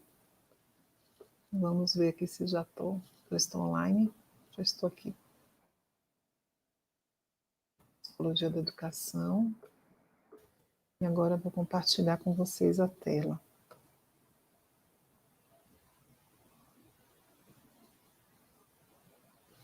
Vamos lá. Então, eu estou aqui na segunda semana. Vocês estão me acompanhando aqui? Ah, não. Acho que agora. Pronto. Então, estamos aqui na segunda semana, temos programação, acervo didático, espaço interativo, vamos para as atividades avaliativas.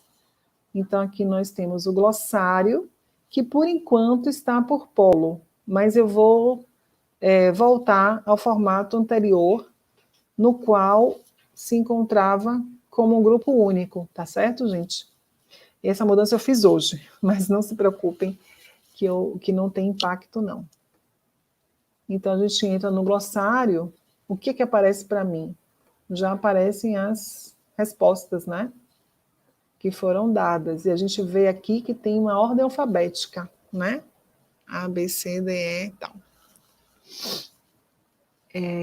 Então, não tem dificuldade. Você vai exatamente inserir um novo item, né? O conceito aqui. Ali tem comportamento, a gente poderia colocar reforço, o reforçador, e colocar definição, né? Toda recompensa que maximiza a resposta do indivíduo. Pronto. Se eu quiser colocar um anexo, um texto, um vídeo, alguma coisa, pode ser aqui, mas, por gentileza, referência... referência, né, aqui que eu vou colocar. Eu estou colocando skin, né, mas claro que não, né? Vocês vão ter que detalhar. Desculpa, eu voltei aqui para... vocês terão que detalhar a referência, né, o nome do livro, etc. Ou o vídeo em que vocês viram, com o minuto em que vocês viram esse... Pronto, aí salva alterações, né, salva mudanças, e já aparece aqui. Certo? Tudo bem aí, gente? Acho que ficou claro, né? Muito simples, é somente inserir um novo item. Tá? E aí o glossário vai colocar por ordem alfabética. Ele mesmo vai fazer vai criar esse dicionário da turma. Então, atividade colaborativa que vai, assim... que vocês vão interagindo e vão construindo juntos isso aí, tá? Mas a nota é individual. Pronto? Mais alguma pergunta? Fiquem bem à vontade para colocar. Como é que estamos aí com o PCC? Vocês vão fazer... espero que vocês façam dramatizações, enfim. Que fique interessante. Espero mesmo que fique bem interessante. E aí temos fôlego ainda para continuar vendo um pouco mais do behaviorismo. Henrique, excelente aula. Tá bom, Henrique. Valeu, Sandro. A gente vai aqui, né, na busca, tá? Então é isso, a gente tem que inserir esses reforçadores que vocês colocaram aí. Parabéns, excelente aula. Tudo isso é um reforçador que maximiza, né, que as nossas aulas se tornem cada vez mais interessantes, mais engajadas. Sheila, tem que ser do assunto que você deu. Claro, do nosso assunto. behaviorismo. Vocês vão observar que não tem muita coisa, né, que possa ser posto fora do que a gente está falando, nesse momento do curso, porque o que nos interessa é conhecer, né, o que interessa para a gente é que vocês conheçam o behaviorismo o máximo possível. Vamos assistir, então, para a gente meio que encerrar a aprendizagem instrumental, o próprio Skinner, relatando como se dá. É um vídeo que está preto e branco, um pouco antigo, mas que vale a pena, né, a gente ir conhecendo, tá? Eu vou colocar aqui para vocês. Pode ser, gente? Topam? Tá bom, vamos lá então, para a gente encerrar com Skinner. Skinner fala sobre a máquina de ensinar. Vamos ver o que ele tem a nos dizer sobre a educação, o próprio autor. Isso é sempre bom. These young people are studying in a new way. Class in spelling, it might as well be arithmetic or algebra or grammar, or in fact anything involving the use of words or symbols. Each student is using a teaching machine, a device which creates vastly improved conditions for effective study. What are teaching machines? How are they used? What can they teach? Who prepares the material they teach? And how does this material differ from textbooks, lectures, and educational television? What impact will machine teaching have on school organization? Some of these questions can be answered in at least a preliminary way.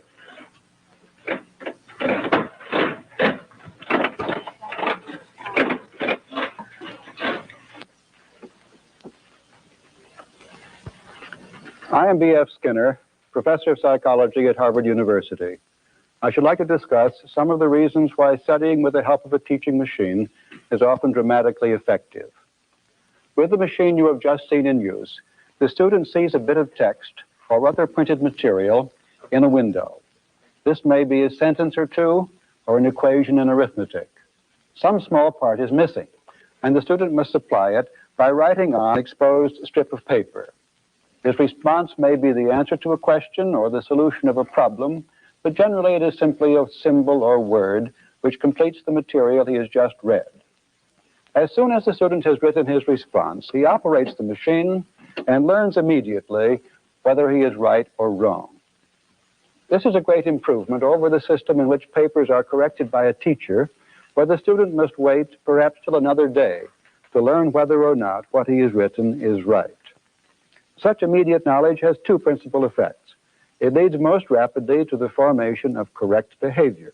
The student quickly learns to be right. But there is also a motivating effect.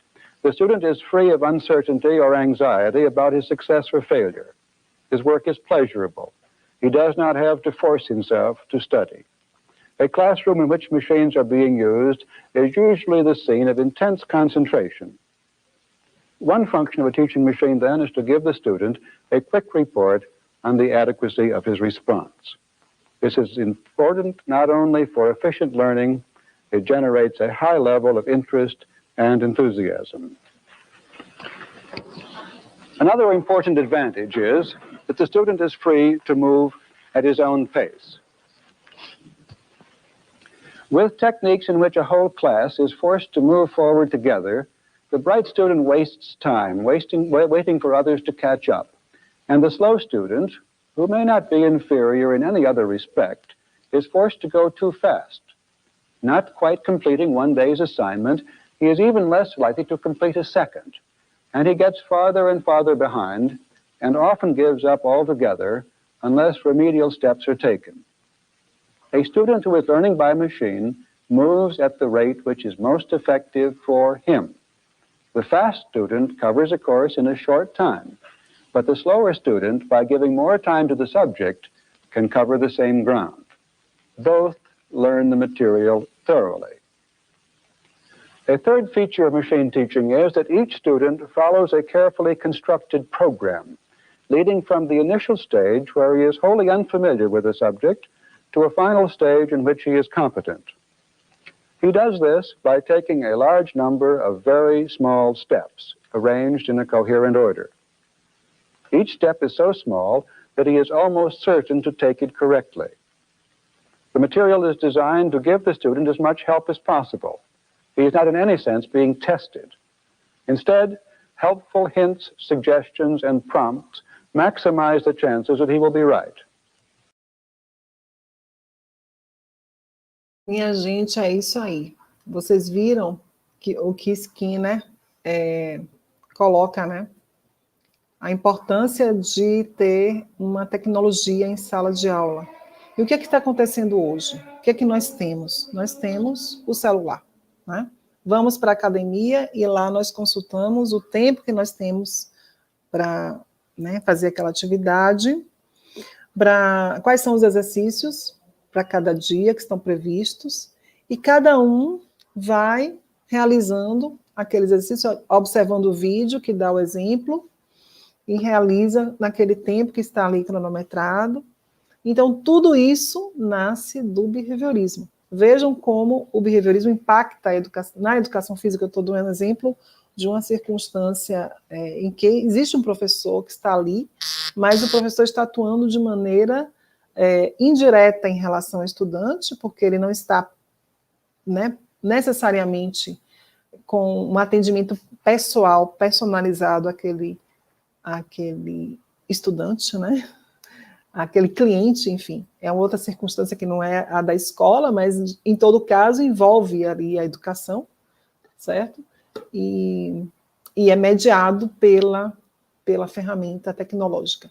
Então, o grande impacto do behaviorismo ainda é sentido atualmente, porque nós utilizamos muito as ferramentas tecnológicas que são autorreferenciadas, quer dizer, o próprio sujeito que está realizando a atividade é que vai monitorando o seu ritmo e avançando cada vez mais em graus de complexidade em relação àquela atividade, né? Então, a gente precisa reconhecer, essa né, prática é behaviorista, essa prática tem como um fundamento, não a psicanálise, né, mas o behaviorismo. Então, era isso que eu queria trazer para vocês, espero que vocês consigam também articular essa aplicabilidade do behaviorismo na sala de aula, e sempre olhando a vertente positiva, né, dessa teoria, ainda que a nossa identificação hoje seja com outras abordagens, mas todas elas, no fundo, estão trabalhando o ser humano e tem uma proposta interessante, né? A gente viu ali o que o Skinner estava falando, que existe toda uma possibilidade de maximizar aqueles que conseguem, né, ultrapassar todas as etapas rapidamente. Quem fica para trás, ele vai fazendo também dentro do seu ritmo. Essa é uma coisa importante, que a gente sabe que existem as pessoas que têm uma dotação de inteligência superior, né, e que aprendem com muita facilidade os conteúdos, são visuais, auditivos, aprendem muito rapidamente, e essa técnica de Skinner, que é chamada de aprendizagem instrumental, vai também responder a essa necessidade. A Elizabeth colocou que ela não colocou referência e não consegue apagar. Não tem problema, Elizabeth. Nós colocamos esse critério nas atividades, né, no detalhamento das atividades. Você pode colocar novamente, tá? O mesmo termo, incluindo a referência. E na ILD, eu já tinha colocado as minhas palavras, mas depois da alteração que a senhora fez, os meus conteúdos não estão mais lá no glossário. Eles estão. É porque eles não estão visíveis, tá? Mas eles já estão lá. Viu, Nailde? Nem se preocupe. Sheila, tem quantitativo de palavras? É muito amplo o quantitativo. Pode ficar tranquila. São duas por estudante. Qual o assunto do seminário? Por gentileza, Maria Rita, verifique na programação, na página inicial do AVA, tem a programação na primeira semana, e lá tem o roteiro dos seminários. Existe um assunto já previsto. O seminário será em grupo, respondendo já a Mary Nascimento, o seminário em grupo, e vocês já podem se articular. O grupo permanece o mesmo das atividades passadas. e será o mesmo também para o PCC, mesmo grupo.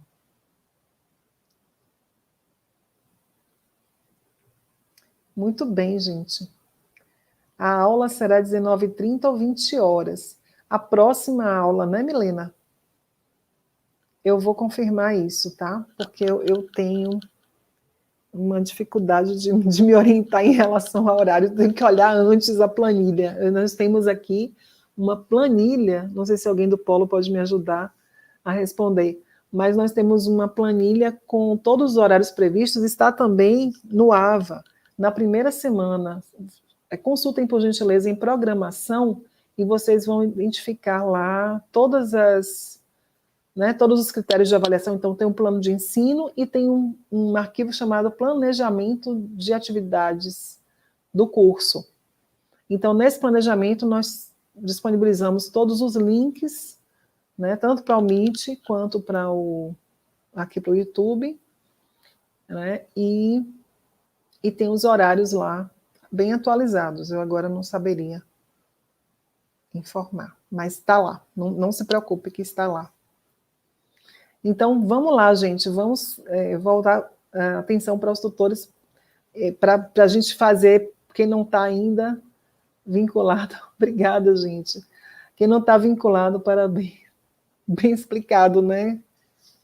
Valeu, gente, vocês são altamente reforçadores, estou gostando demais.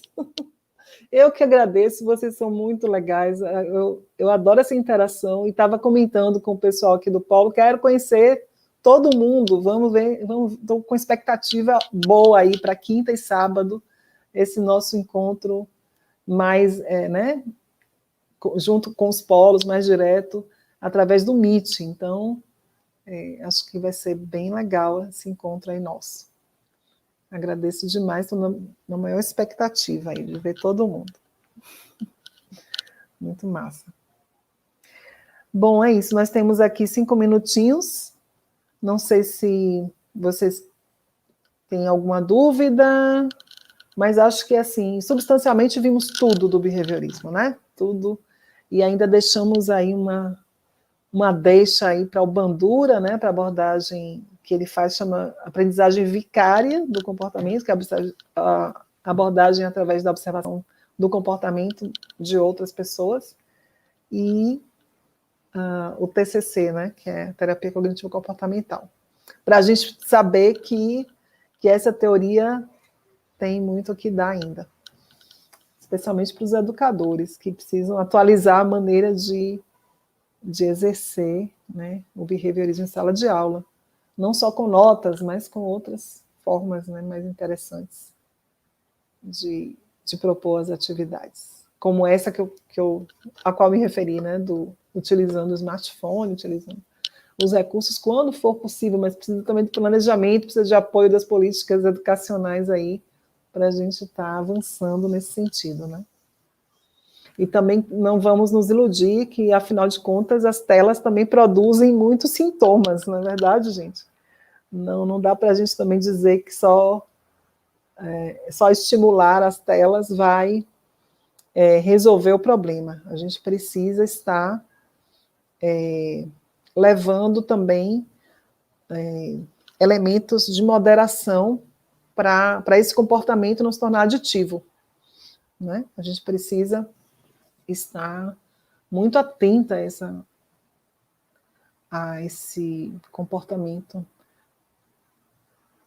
O PCC, né, Paulo? Então, o PCC vai ser o seguinte, vocês vão recuperar da memória, assistam um vídeo sobre memória, que é muito interessante. Vão recuperar da memória uma aprendizagem que tenha sido impactante, né, para cada um individualmente, e uma aprendizagem que você observou, que você viu que foi bem sucedida, que foi eficaz, que foi interessante para uma pessoa que você conhece. Relata isso aí, tá? E relaciona com uma das teorias, uma das 4 abordagens que nós estamos trabalhando neste curso. Quais são essas abordagens? Psicanálise, behaviorismo, epistemologia genética de Piaget e psicologia histórico-cultural do Vygotsky. A gente vai trabalhar também um pouco com o Bronfenbrenner. E uma vez feito essa conexão, quer dizer, você começa a pensar, né, qual é o elo que existe entre a minha aprendizagem e uma teoria. Então, vamos tentar fazer, é um exercício mesmo. Depois você vai, junto com os colegas do polo, construir, apresentar essas ideias, tá? E vocês vão construir uma apresentação. Pode ser uma dramatização, né? Pode ser um relato, enfim, usem a criatividade para que se torne um encontro realmente interessante e vocês possam apresentar, ficar bem clara a relação entre a aprendizagem e o que a psicologia da educação, né, nos revela daquela aprendizagem. Pronto, é isso aí, tá? É apresentar e depois vocês vão postar individualmente, isso é importantíssimo, postar individualmente no AVA o trabalho feito por você e pelo grupo, uma síntese, tá? Especialmente essa primeira parte, porque o trabalho da psicologia da educação é nos levar a estes meandros internos, né? O reconhecimento de nós como professores, em que momento que nós vamos nos encontrar com essa carreira docente, mas considerando que nós já temos um passado de aprendizagem enquanto aluno, enquanto estudante, enquanto professor em formação, certo? Então, vamos recuperar essas atividades de ensino e que nos fizeram aprender, que nos fizeram, às vezes, até assumir essa atividade docente com gosto, com prazer, com satisfação, exatamente porque isso aconteceu para nós, né? Certamente quem se envolve com a docência, especialmente na educação física, tem modelos aí que deram certo, né? Que foram interessantes. Então, vamos recuperar esses elos aí com esses modelos positivos de aprendizagem, de educação, e vamos depois... qual é a teoria que mais reflete, né? Vamos fazer esse exercício. Nem sempre é possível enquadrar tudo numa teoria, mas a gente vai exercitar, e é esse exercício que faz com que a gente alcance, né, um nível de maturidade cada vez maior no exercício da docência. É isso. Eu acho que a gente pode ir se encaminhando para o encerramento, né? Estou muito satisfeita com a noite de hoje, quero agradecer muito a paciência de vocês, a dedicação. Eu espero que vocês continuem, temos ainda alguns dias aí pela frente durante essa semana para trabalharmos o behaviorismo. Então, espero que vocês mergulhem nos textos, trabalhem bastante os vídeos, tá? E façam um bom trabalho aí, não só com glossário, mas lembrem-se que na próxima semana a gente vai estar juntando aí 3 abordagens teóricas na atividade avaliada. Então, vale 2 pontos, né? Não é tanto, mas eu pretendo colocar questões de concurso, porque a gente sabe que é importante vincular, e a pragmática do behaviorismo nos diz isso, né? Que nós estamos aqui exatamente numa situação de aprendizagem visando concursos e provas que a vida nos coloca. Então, vamos ver como essas questões são abordadas em concurso, através desse exercício que virá na próxima semana, tá bom? Então, vamos nos preparar bastante aí, manter essa atenção para com o estudo, que tem frutos muito maravilhosos nos esperando pela frente. Então, boa noite, bons estudos, bom trabalho, fiquem bem, fiquem em paz. Até breve, gente.